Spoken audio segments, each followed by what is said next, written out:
The flames licked at the night sky, casting an eerie orange glow over Katherine Hayes' pale face as she fell to her knees in the mud. The fire had consumed everything her parents, her little brother Timothy, the modest homestead they'd built together just outside Spokane, Washington Territory. It was 1878, and at 23, Katherine was suddenly, horrifically alone in a world that had never been kind to women without protection. "Ma, Pa," she screamed, lunging toward the inferno only to be restrained by strong arms that appeared from nowhere. "You can't go in there, miss," a deep voice commanded, pulling her back as a support beam crashed through what remained of the roof.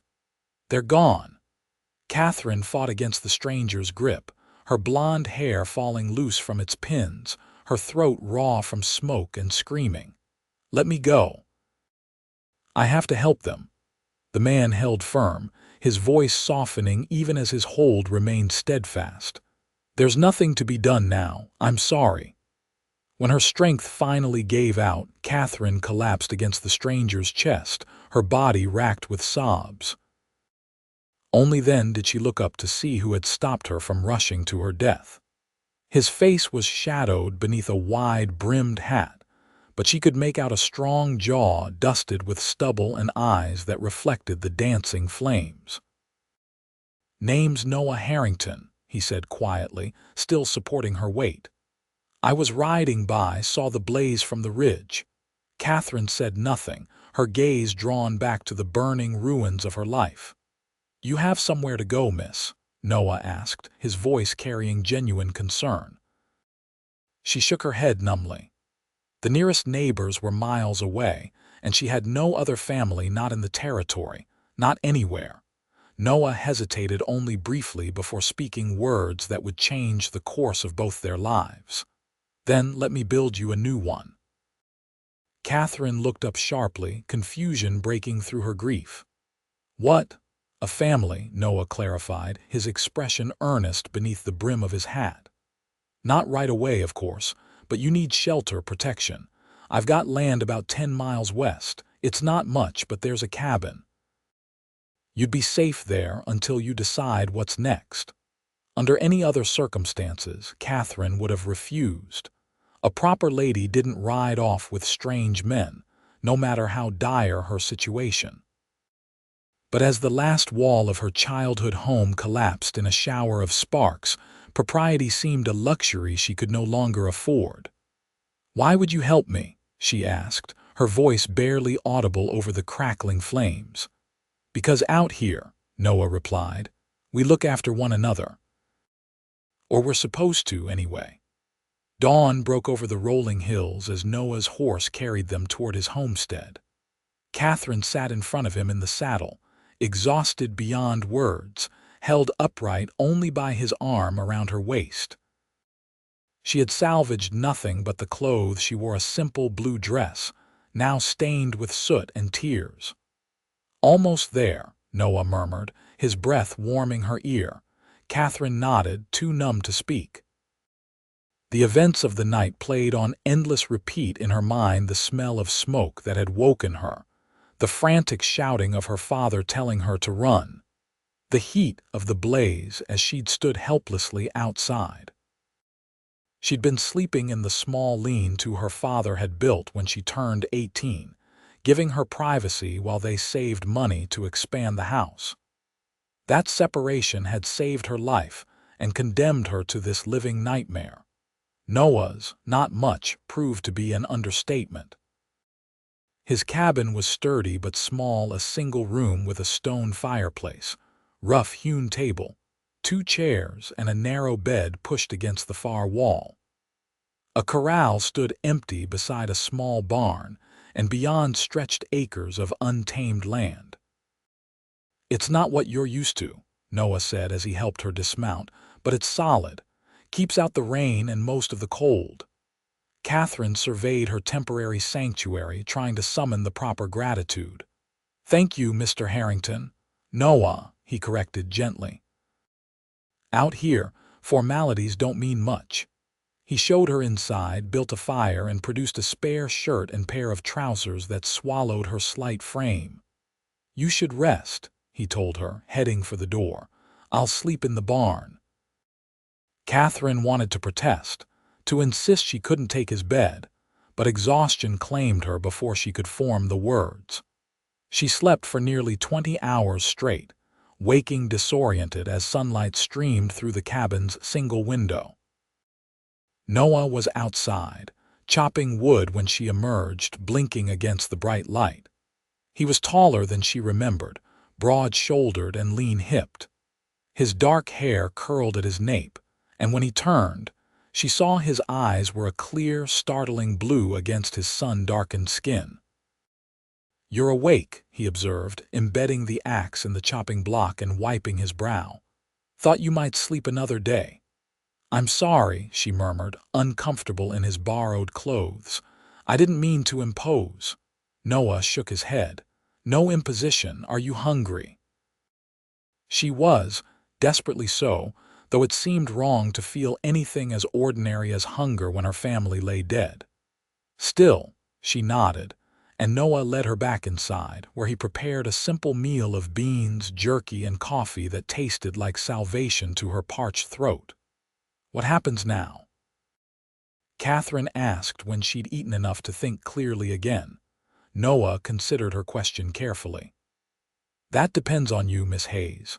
There's a settlement about 5 miles south Clearwater, not much more than a trading post, saloon, and a few houses, but they've got a general store. The owner, Mrs. Willard, might take you on. Or there's Spokane proper, though that's a longer journey." Katherine stared into her coffee cup. She had no money, no possessions, no skills beyond those of a farmer's daughter. "I don't know what I can do." "You can stay here until you figure it out," Noah said simply. "I've got no wife, no children. Just me and 30 acres I'm trying to turn into something. Another pair of hands wouldn't hurt." She looked up sharply. "Mr. Harrington, Noah, I couldn't possibly—" "It's not charity," he interrupted, reading her expression. "And it's not improper if that's what worries you. I'll still sleep in the barn. You work for your keep, cooking, mending, whatever needs doing. When you're ready to move on, I'll help you get where you need to go." It was the most sensible option, though propriety demanded she refuse. But propriety hadn't saved her family, and it wouldn't feed her now. "Very well," she agreed quietly, "until I can make other arrangements." Noah nodded, satisfied. "First order of business is getting you proper clothes. We'll ride to Clearwater tomorrow." Clearwater proved to be exactly as Noah described, barely a settlement at all, just a dusty collection of buildings straddling the trail to larger towns. The general store, run by a formidable widow named Mrs. Willard, carried a limited selection of women's garments, most second-hand. "Terrible business about your family," Mrs. Willard clucked sympathetically when Noah explained Katherine's situation. "Fires are the devil's work out here. Too many wooden structures, too little water." Katherine nodded stiffly, unwilling to discuss her tragedy with a stranger. Mrs. Willard seemed to understand, quickly turning to business. "I've got 2 dresses might fit you with some taking in," she said, producing garments from beneath the counter. "And undergarments, stockings. No shoes your size, I'm afraid, but maybe next month when the supply wagon comes through." Noah paid without hesitation, adding necessities like soap and hairpins to the purchase. When Katherine protested, he waved her off. "Consider it an advance on your wages," he said. "You can work it off." They were halfway back to Noah's homestead when Katherine finally found her voice again. "You don't know anything about me." Noah glanced sideways at her as they rode, his expression unreadable beneath his hat. "I know you lost everything. I know what that's like." "Your family?" she asked cautiously. "Cholera," he replied, his gaze fixed on the horizon. "I was 16. My pa, ma, and little sister. We were headed west from Missouri. I buried them in Nebraska territory and kept going. Couldn't stomach turning back." Katherine absorbed this information silently. She'd assumed Noah was simply a good Samaritan. She hadn't considered he might understand her loss so intimately. "I'm sorry," she offered inadequately. Noah nodded once, acknowledging her sympathy without dwelling on it. "Point is, I know something about starting over. It takes time." The days slipped into a routine that gave Katherine's grief-stricken mind something to cling to. She rose at dawn, prepared breakfast, and then set to whatever tasks needed doing, mending Noah's clothes, keeping the cabin clean, learning to make soap from lye and fat. Noah worked from sunup to sundown, tending his small herd of cattle, planting crops, and expanding the corral. They rarely spoke beyond what was necessary, but the silence wasn't uncomfortable. Katherine found an unexpected peace in the simplicity of their arrangement, even as guilt nagged at her whenever she caught herself enjoying a sunset or savoring a meal. How could she find anything pleasant when her family was gone? A month passed before Katherine ventured to ask about the promise Noah had made the night of the fire. "You said you'd build me a new family," she reminded him as they sat before the fireplace one evening, her fingers busy with mending his shirt, his whittling away at a piece of pine. "What did you mean by that?" Noah's hand stilled, but he didn't look up from his carving. "I meant you wouldn't be alone forever, that I'd help you find your place again." "Oh," Katherine wasn't sure what answer she'd expected, but his response left her oddly disappointed. "Unless," Noah continued carefully, "you were thinking of something else." Katherine's cheeks warmed. "No, of course not. I was curious." Noah set aside his whittling and looked at her directly, his blue eyes serious in the firelight. "Katherine, I've tried to be honorable. You're grieving. You're dependent on me for shelter and protection. It wouldn't be right for me to suggest anything more." "I understand," she said quickly, focusing intently on her stitches. "But," Noah added softly, "if the time comes when you're not grieving quite so hard, when you feel more settled, I'd like to have that conversation again." Katherine glanced up, meeting his gaze. Something flickered between them, possibility, perhaps. She nodded once and returned to her mending, but the air in the cabin had shifted, charged with something unnamed but unmistakable. Summer bloomed across the territory, painting the hills green and gold. Katherine's grief remained a constant companion, but it no longer consumed her every waking moment.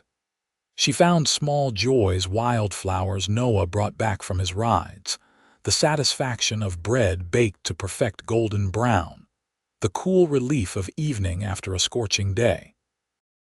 And increasingly, there was Noah himself, not just his kindness or his quiet strength, but the man beneath the stoic exterior. The way his eyes crinkled when he smiled, the gentleness of his hands when he showed her how to saddle a horse, the rich timbre of his voice when he occasionally sang old trail songs in the evenings. One sweltering July afternoon, Noah returned from Clearwater with unexpected treasures: paper, pencils, and 3 books. "Mrs.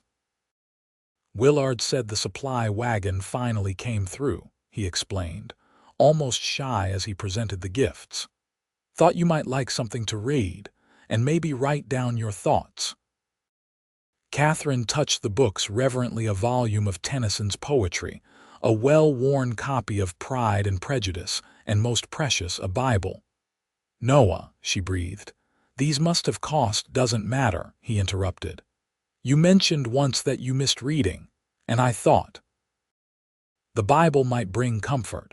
Impulsively, Katherine rose on tiptoes and pressed her lips to his cheek. "Thank you." Noah froze, his expression a mixture of surprise and something more complex. For a suspended moment, neither moved. Then Noah stepped back, clearing his throat. "We should get those chickens fed before sunset," he said gruffly, heading for the door. That night Katherine couldn't sleep, the brief contact replaying in her mind. It had been improper, forward, and yet she couldn't bring herself to regret it. In the months since the fire, Noah had become more than her rescuer or reluctant landlord. He had become her friend, perhaps her only friend in a world suddenly rendered strange and hostile. And if she was honest with herself, truly honest, she was beginning to hope for more. The following week brought a brutal heat wave, the kind that shimmered across the distant hills and turned the inside of the cabin into an oven. Katherine moved her chores outside whenever possible, seeking the slight relief of occasional breezes.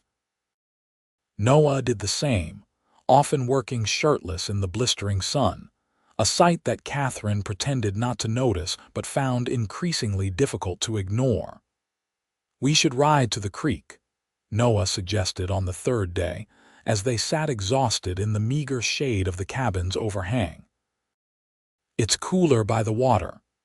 They packed a simple lunch and rode double on Noah's horse, Katherine acutely aware of his chest pressed against her back, his arms bracketing her as he held the reins.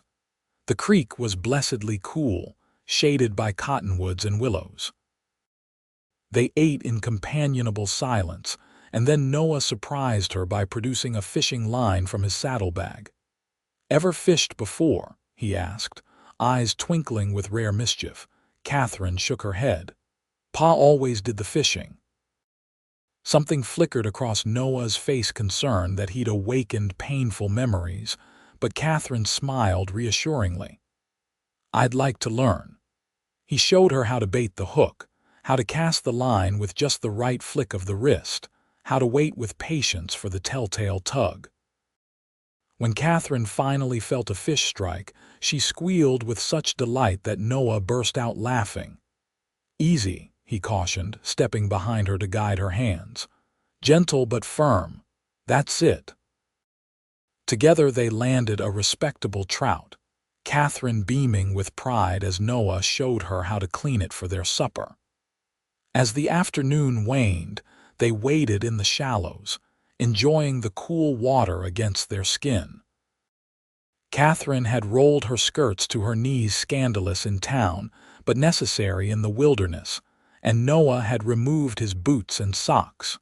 "It's beautiful here," Katherine observed, watching dragonflies dart above the water's surface. "Peaceful." Noah nodded, his gaze not on the scenery but on her face. "Yes, it is." Katherine met his eyes, and that unnamed something flickered between them again, stronger this time. Noah took a half step toward her, hesitated, then reached out to tuck a strand of hair behind her ear. "Katherine," he began, his voice rough with emotion. Before he could continue, the distant rumble of thunder broke the spell. They looked up to see dark clouds gathering on the horizon. "Storm's coming," Noah said, practical again. "We should head back." They barely made it to the cabin before the skies opened, rain lashing down in blinding sheets. Soaked despite their rush, they stumbled inside laughing, the tension of the moment by the creek temporarily forgotten in their relief at reaching shelter. Katherine wrung water from her hair, accepting the towel Noah offered. That came up quickly. "Summer storms do that out here," Noah replied, stripping off his wet shirt without thinking. He caught himself immediately, flushing as he realized what he'd done. "I'm sorry, I'll step outside. Don't be ridiculous," Katherine interrupted, surprising herself with her boldness. "You'll catch your death. I can turn my back while you change." She did so, focusing on removing her own sodden shoes as Noah rustled behind her, presumably changing into dry clothes. When she turned back, he was dressed in a clean shirt and trousers, his wet hair slicked back from his forehead. "I'll fetch dry wood from the shed," he said, heading for the door. "The stuff in the fireplace will be too damp to catch now." Katherine changed quickly while he was gone, grateful for the privacy. By the time Noah returned, arms laden with firewood, she was dressed in her second dress, her wet hair combed and beginning to dry in loose waves down her back. The storm raged through the night, wind howling around the cabin's corners, rain drumming on the roof. They sat before the fire Noah had built, sharing the last of a bottle of whiskey he'd produced from some hidden cache. The alcohol warmed Katherine from within, loosening her tongue and her inhibitions. "You ever get lonely out here?" she asked, watching the play of firelight across Noah's features. He considered her question, taking a slow sip of whiskey. "Before, yes. Now, not so much. Because I'm here." The words slipped out before Katherine could stop them.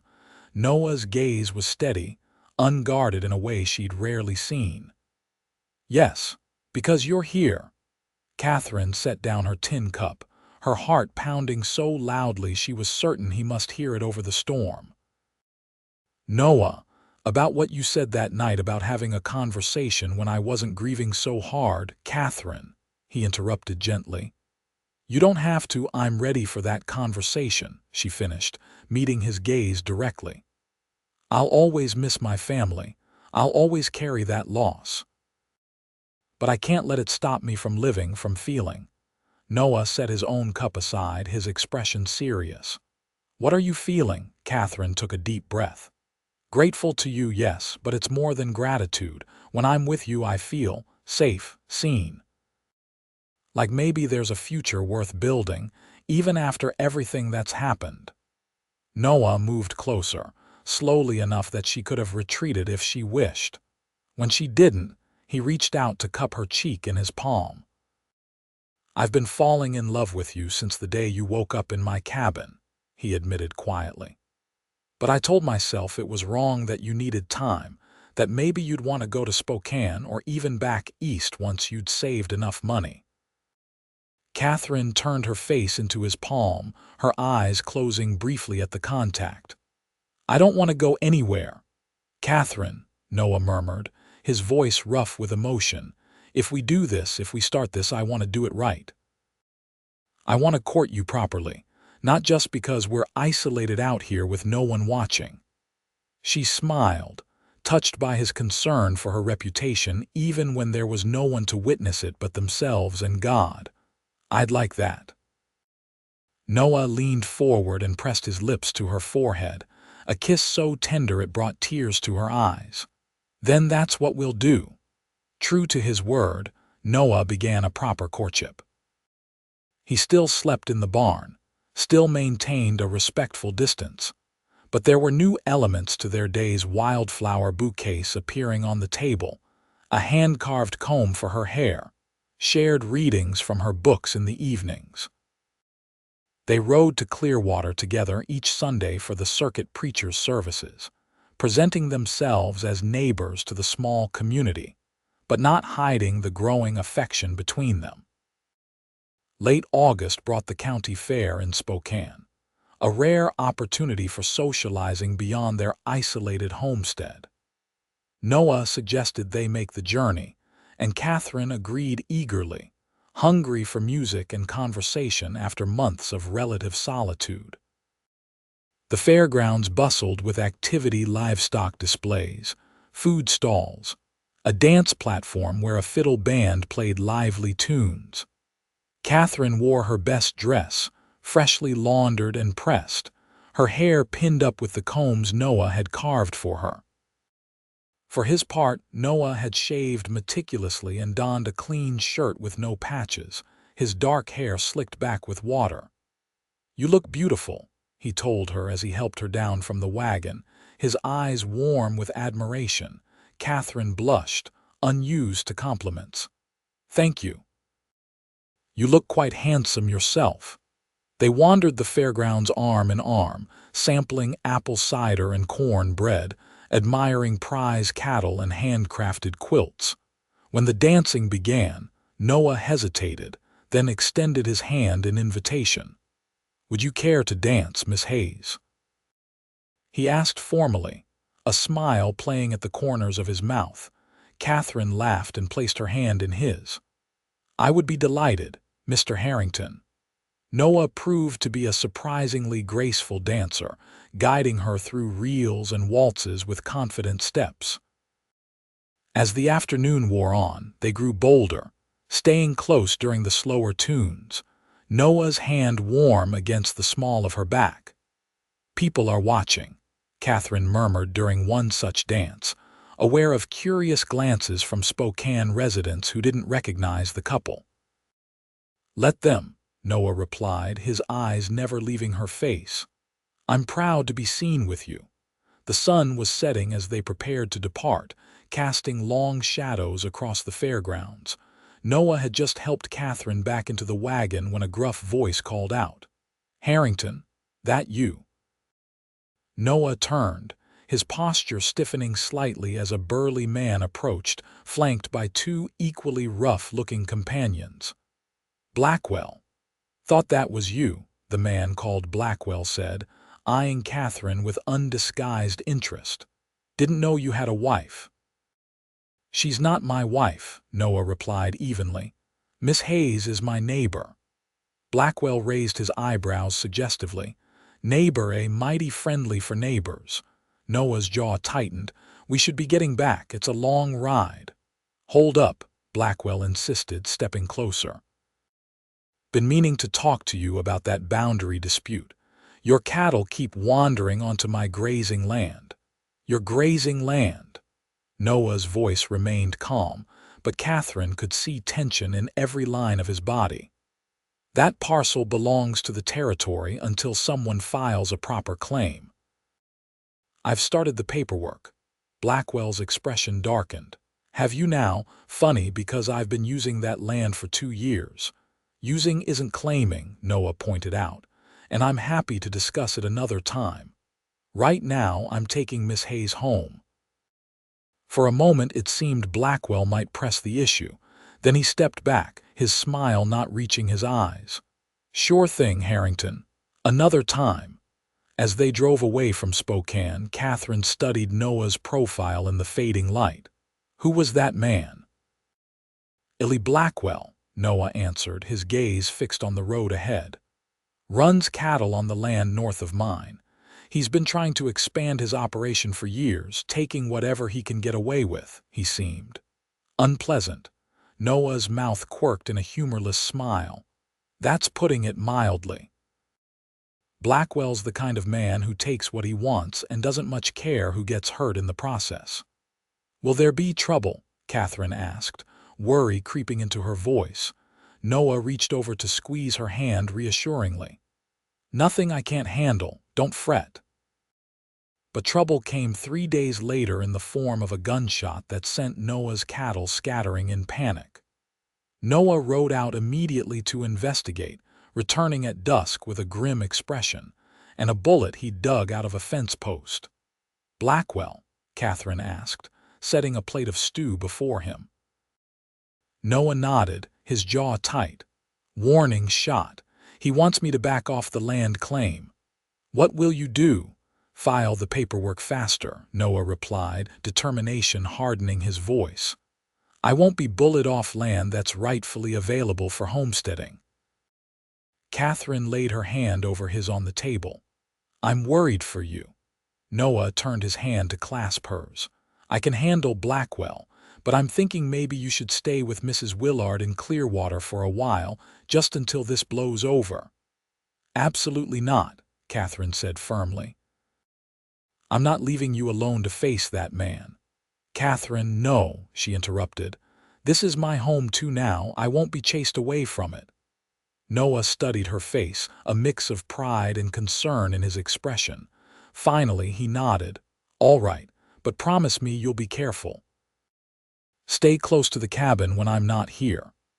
Katherine agreed, though the prospect of trouble with Blackwell cast a shadow over the happiness they'd been building. Noah took to carrying his rifle whenever he worked the far pastures, and Katherine found herself jumping at unexpected sounds, scanning the horizon for riders. A tense week passed without further incident, leading them to hope that perhaps Blackwell had found easier targets for his intimidation. Then, returning from checking the cattle one evening, Noah found Katherine sitting white-faced at the table, a crumpled note before her. "What's wrong?" he asked, immediately alert to her distress. Wordlessly, she handed him the paper. The message was crude but clear. Back off the claim or next time it won't be cattle that gets shot. Noah's face hardened as he read. Where did you find this? Nailed to the door when I came back from gathering eggs, Katherine replied, her voice steady despite her pallor. Noah, he was here. While I was out back. Noah crossed to her in 2 strides, pulling her into his arms. That's it. You're going to Clearwater tomorrow. This time, Katherine didn't argue. The threat was too immediate, too personal. What about you? I'm going to Spokane to file that claim once and for all, Noah said grimly. And then I'm going to have a word with the territorial marshal about Blackwell's threats. They spent a sleepless night, Noah refusing to go to the barn despite Katherine's assurances that she was fine. Instead, he kept vigil in a chair by the door, rifle across his lap, watching through the window as moonlight silvered the yard. Noah, Katherine said softly from the bed, where she lay fully clothed atop the covers. Come sit with me, please. After a moment's hesitation, Noah moved to perch on the edge of the bed. Katherine reached for his hand, entwining their fingers. I'm scared, she admitted, but not just about Blackwell. I'm scared of losing you when I've only just found something worth living for again. Noah's expression softened, the worry lines around his eyes easing slightly. You're not going to lose me, Katherine. I promise you that. You can't know. I can, he interrupted gently. Because I've waited too long to find you to let anything take me away from you now. Katherine sat up, her face inches from his in the darkness. Then kiss me, Noah Harrington. Kiss me like you mean to keep that promise. For a heartbeat, Noah remained still, searching her eyes for any sign of doubt. Finding none, he leaned forward and pressed his lips to hers tentatively at first, then with growing confidence as Katherine responded eagerly, her hands coming up to frame his face. When they finally broke apart, both breathless, Noah rested his forehead against hers. I love you, Katherine Hayes. I think I've loved you since that first night, when you stood before your burning home with more courage than anyone should need in a lifetime. I love you too, she whispered back, the words a revelation even as she spoke them. And I'm not going to let fear of Blackwell or anything else stop us from building that family you promised me. Noah kissed her again, brief but fierce. First light, we ride for Spokane. Together. We'll file that claim, speak to the marshal, and then, if you're willing, we'll find a preacher. Katherine's eyes widened. Noah, are you asking you to marry me? He smiled, the first genuine smile since finding the threat. Yes, I believe I am. Not exactly how I planned it, but then, nothing about us has been conventional from the start. Katherine laughed, a sound of pure joy that defied the darkness around them. Yes, my answer is yes. They rode for Spokane at dawn, Noah's rifle across his saddle, determination in every line of his body. The land office opened at 9, and by 10, Noah had filed his claim with all the proper signatures and seals. From there, they went directly to the marshal's office, where Noah presented the threatening note and reported the shooting incidents. Marshal Jenkins, a weathered man with sharp eyes and a skeptical expression, listened to their account without interruption. Blackwell's been trouble since he arrived in the territory, the marshal acknowledged when they'd finished. But he's careful never leaves evidence that would stand up in court. This note, Noah began, could have been written by anyone, Jenkins finished. And unless someone witnessed him shooting at your cattle or delivering this threat, my hands are tied. Katherine felt hope deflating within her, but Noah wasn't ready to surrender. So you're saying he's free to continue threatening us, to escalate until someone gets hurt or killed, Jenkins sighed, rubbing his mustache thoughtfully. I didn't say that. I can't arrest him without evidence, but I can pay him a visit. Let him know I'm watching. Sometimes that's enough to make a man like Blackwell reconsider his approach. And if it's not, Katherine asked quietly, the marshal's gaze was direct, unflinching. Then you defend yourselves as necessary, and I'll back your claim of self-defense if it comes to that. But let's hope it doesn't. Noah nodded grimly. Thank you, Marshal. We'd appreciate that visit sooner rather than later. I'll ride out today, Jenkins promised. Now, is there anything else I can do for you folks? Noah glanced at Katherine, a question in his eyes. She nodded, smiling despite the circumstances. Yes, Noah told the marshal. We'd like to know where we might find a preacher, today if possible. Jenkins' eyebrows shot up, but he recovered quickly, a smile creasing his weathered face. Well now, that's the kind of business I'm happy to help with. Reverend Simmons is usually at the church on 3rd Street this time of day, and congratulations to you both. They found Reverend Simmons exactly where Jenkins had indicated, and though surprised by their request for an immediate ceremony, he agreed readily enough once he heard their circumstances. Love that blooms in adversity is often the strongest kind, the Reverend observed as he led them into the small church. And it sounds like you two have faced more than your share already. The ceremony was simple but meaningful, just the couple, the preacher, and an elderly church caretaker as witness. Katherine wore her best dress with wildflowers Noah had hastily gathered on their way into town. Noah had brushed his hair and straightened his collar, his eyes never leaving Katherine's face as they spoke their vows. I now pronounce you husband and wife, Reverend Simmons declared, beaming at the couple.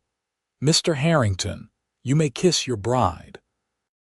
Noah cradled Katherine's face as if she were made of the finest porcelain, his kiss gentle but filled with promise. Mrs. Harrington, he murmured against her lips.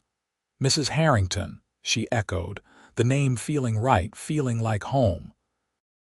They spent their wedding night at Spokane's small hotel, a luxury neither had experienced before. In the privacy of their rented room, they came together as husband and wife, their lovemaking tender and unhurried despite the urgency of their desire.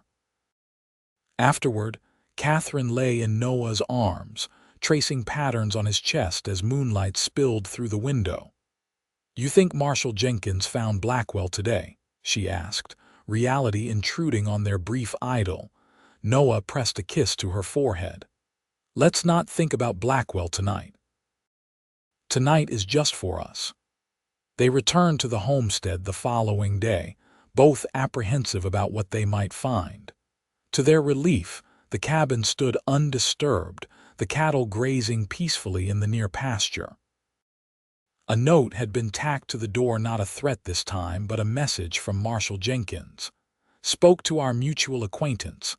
Don't expect further trouble, but send word if any occurs. You believe him? Katherine asked as Noah read the note aloud. About no more trouble. Noah considered the question carefully.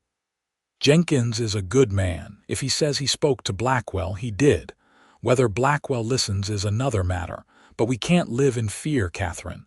This is our home, our land. We'll be vigilant, but we'll also live our lives. And so they did. Days passed, then weeks, with no sign of Blackwell or his men. September brought cooler temperatures and the beginnings of fall color to the hills.